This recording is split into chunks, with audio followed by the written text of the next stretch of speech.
I'll take that as a yes then.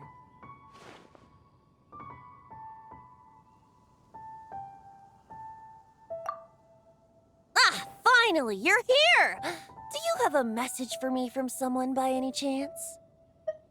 There's not a single prophecy about you in that dictionary. That's what you were about to say, right? Oh? One moment, then. Your curiosity seems as strong as ever, Barbeloth. Alas, my future will have to remain absent from your dictionary.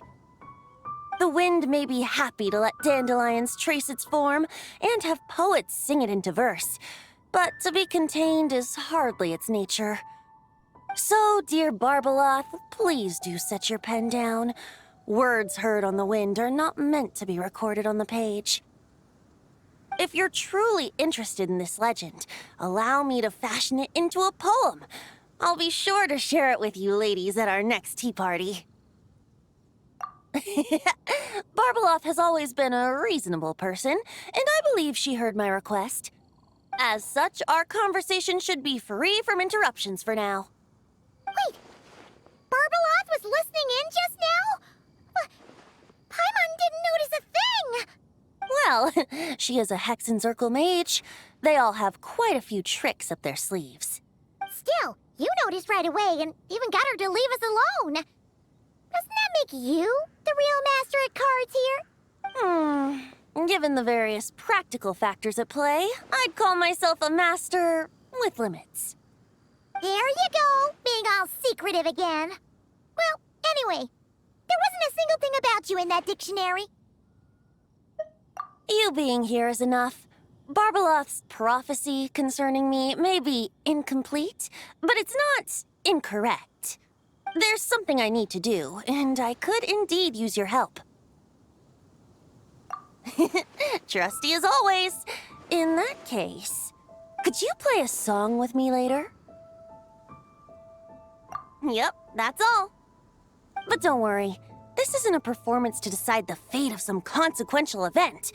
It's just a duet between friends. The last time I played this song, the howling gale was my sole audience, and the notes scattered in all directions, leaving only fragments of the melody behind. But now, with a friend like you by my side, why should the wind alone bear witness to this music?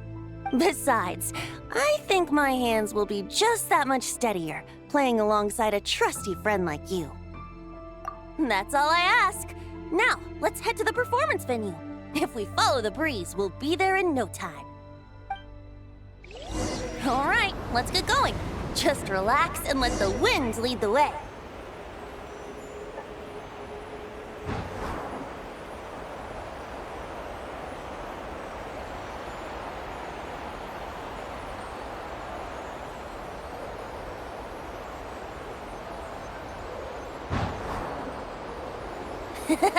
No need to hold your breath. In and out. Easy does it. I let the birds know we would be coming, so we won't run into them.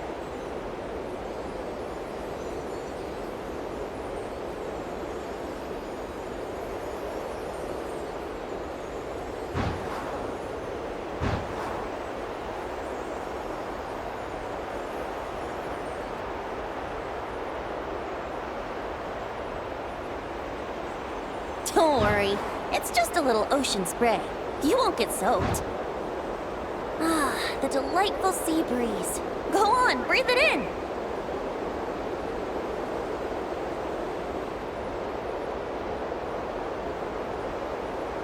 We're almost there.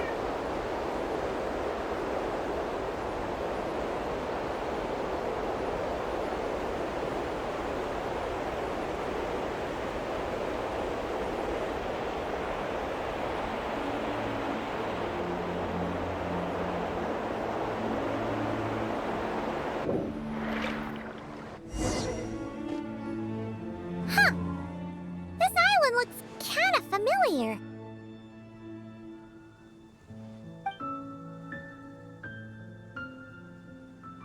Not always. It was once an isle like any other.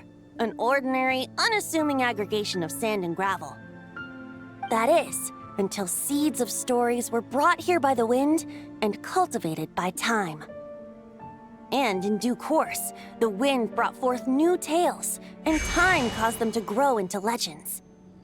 So with that, allow me to welcome you in truth to this island favored by time, traveler.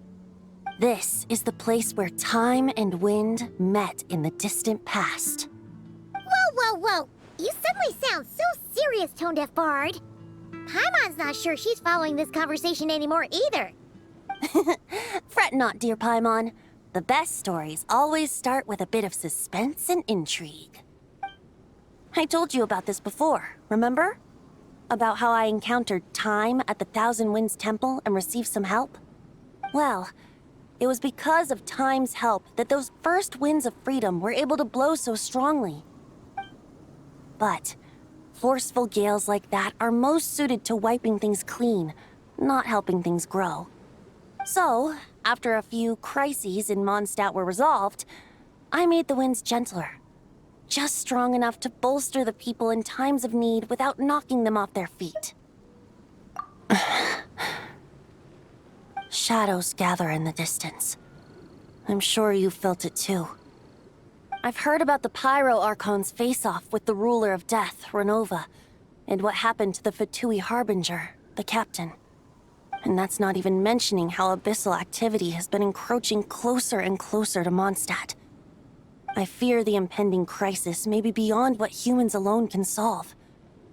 In light of that, I need to be prepared. It is the Animo Archon's duty to intervene in times of need. As such, I, Barbados, will bring forth a wind strong enough to disperse whatever storm lies ahead. But if I whip up a gale of such strength in Mondstadt City, it would just turn the place upside down. Clothes, hats, the flowers that rest on people's balconies. That's why I chose to do it here. The place where I once offered an ode to time. Who knows? Perhaps time shows this island special favor precisely on account of my lovely, lovely music. Wait, so is this place really that special? It sure doesn't look like it.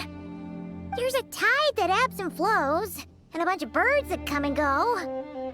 It just seems normal. Time's impact on things isn't limited to what the eye can see. Think of it like a ripe sunsetia. If the outer peel remains intact, it's nearly impossible for the average person to tell whether the fruit inside is ripe. But even the tiniest hole in said peel will cause the fruit to rot, starting from that spot.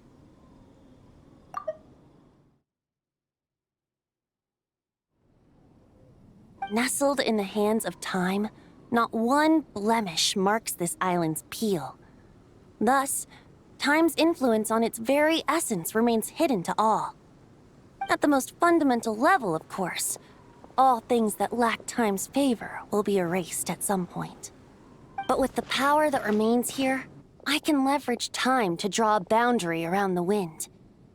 That way, the outside world won't notice a thing, no matter how powerful of a gale I whip up here. Of course, as the one requesting help, I should offer something in return. That's why I invited you here, traveler. So we could perform an ode to time together. Just let me know when you're ready. Oh, and I can lend you an instrument if you need one.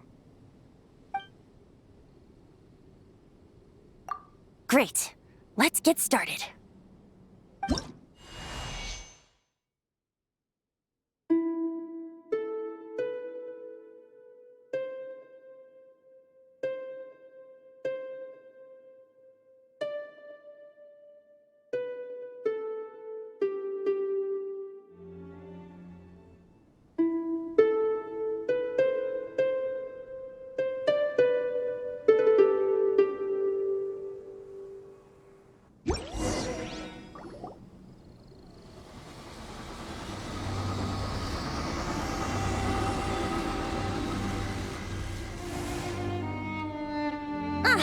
Looks like our music has moved some in our audience to step on stage. But that's against concert rules, so let's usher them out.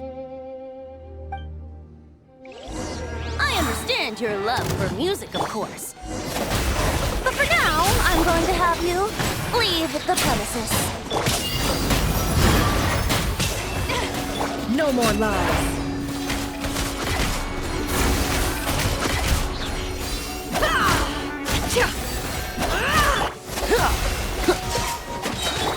You're not going anywhere. All right, that should do it. That was an exquisite performance, Traveler. Thank you. Ah, don't worry. That power was mine and mine alone. No external help was involved. Think of it like tuning a musical instrument so that it might play melodies lovelier still. Ha!